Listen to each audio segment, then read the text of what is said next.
European type nei to ho khan min lo en fia sak teu kan manga ang vai ho an thiam lo ro pui si hei heti hian an vuah ngo hata hana direct in heti hian akala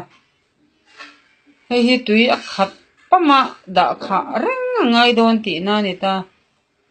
heti ani chuan chuta a pipe hmora hian ni ta hian tui hong hlei thei lo reng renga a in pam hlei thei lova voina azwar tu te hmena ka zukala thangan lo phal lo le ngala a vua dan he dik tok lo nia hriat na kan nei jok mai hei an ma ni chuan company an mo puwa a lekha bu ilat tel lo te min tia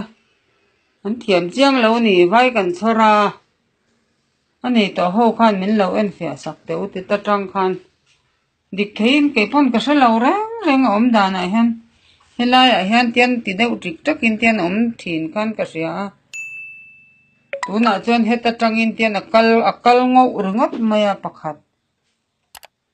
se thiam har ka ti khop mai